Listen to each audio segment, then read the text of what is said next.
Assalamualaikum warahmatullahi wabarakatuh. Today we will learn agree and disagree expression. KD 3.2 menerapkan fungsi sosial, struktur teks, dan unsur kebahasaan teks interaksi transaksional yang melibatkan tindakan memberi dan meminta informasi terkait pendapat dan pikiran sesuai dengan konteks penggunaannya. KD 4.2 menyusun teks transaksional lisan dan tulis, pendek dan sederhana yang melibatkan tindakan memberi dan meminta informasi terkait pendapat dan pikiran dengan memperhatikan fungsi sosial, struktur teks, dan unsur kebahasaan sesuai konteks. Berikut adalah salah satu chat guru pamong saya sebagai kolaborasi.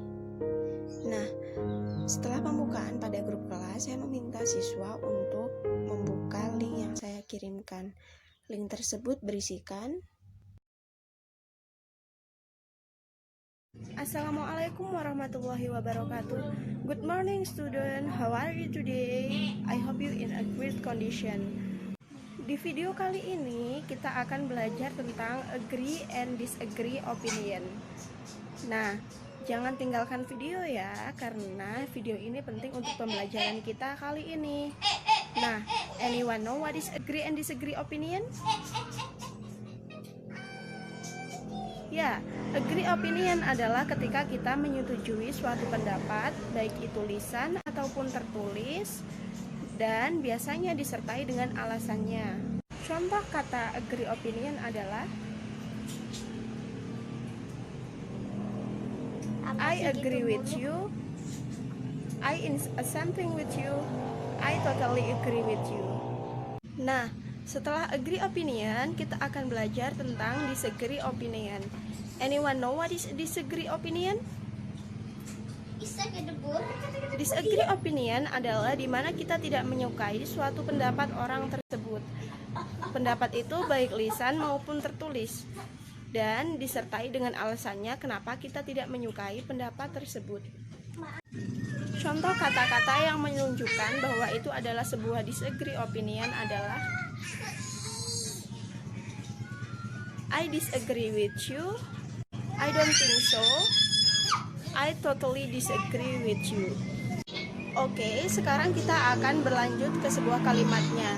Contoh kalimatnya adalah I think full day school is not effective for this country. Ini adalah suatu pendapat dari seseorang bahwa dia menyatakan, dia berpendapat bahwa full day school itu nggak cocok buat negara kita. Nah, ketika kita menyetujui pendapat tersebut, kita bisa mengucapkan I agree with you. Full day school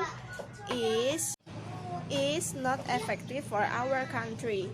Nah, itu ketika kita menyetujui pendapat tersebut beserta alasan kita yang memperkuat. Nah, ketika kita tidak menyetujui pendapat tersebut, kita bisa mengucapkan I disagree with you. I think full day school is effective for our country. Nah, itu ketika kita tidak menyetujui pendapat tersebut dan kita memberikan alasan bahwa full day school itu sebenarnya efektif untuk sekolah kita. Nah, that's all for me. Saya harap kalian semua memahami video saya. Saya ucapkan terima kasih karena sudah menonton ini sampai akhir. Kita lanjut ke diskusi. Wassalamualaikum warahmatullahi wabarakatuh. Kemudian saya memulai lagi pembelajaran di grup kelas dan bertanya kepada siswa, apakah maksud dari video yang telah saya kirimkan? Nah, di sini ada beberapa siswa yang menjawab dan jawabannya adalah benar. Video tersebut mengenai pendapat. Kemudian saya bertanya kepada siswa tentang definisi opinion itu sendiri. Saya menanyakan hal ini untuk mengetahui apakah siswa benar-benar paham dan benar-benar menonton video yang saya berikan.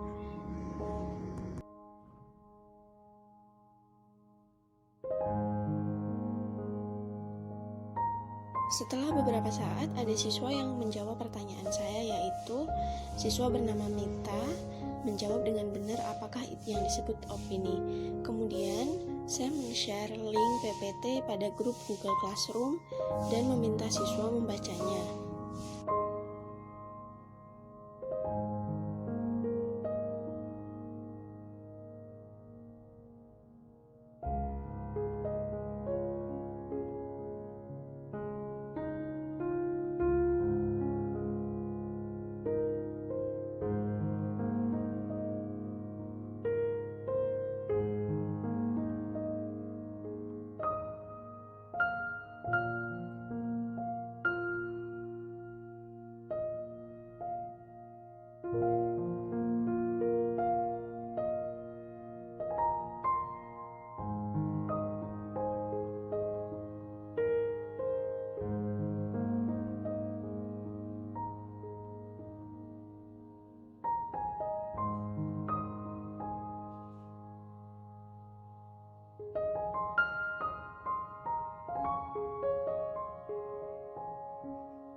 Kemudian saya bertanya kepada siswa apakah mereka benar-benar sudah menonton video yang saya berikan dan membaca PowerPoint yang saya berikan. Setelah mereka menjawab iya, saya memberikan pujian agar mereka lebih bersemangat lagi. Di sini saya juga membuka sesi tanya jawab dan saya juga membantu siswa untuk pemahamannya apa yang belum dipahami.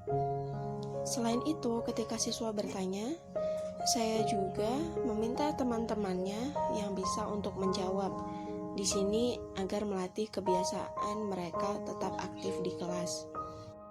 Setelah itu ada siswa yang bertanya lagi, apakah dia harus berbohong ketika menyatakan pendapat?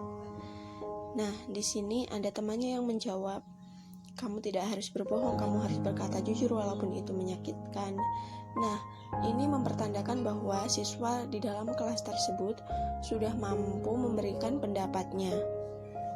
Kemudian saya meminta siswa membuat sebuah statement dan memberi agree and disagree sentence. Di sini semua siswa memberikan sebuah statement dan agree disagree sentence. Saya sangat apresiasi dengan siswa-siswa di kelas ini karena mereka benar-benar aktif dalam pembelajaran.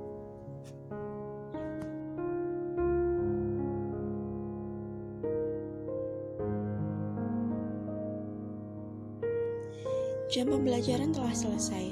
Saya mengucapkan salam untuk menutup dan saya juga meminta siswa untuk tetap mengisi absen di Google Classroom. Dan saya juga mengingatkan siswa untuk tetap belajar di rumah. Terima kasih. Wassalamualaikum warahmatullahi wabarakatuh.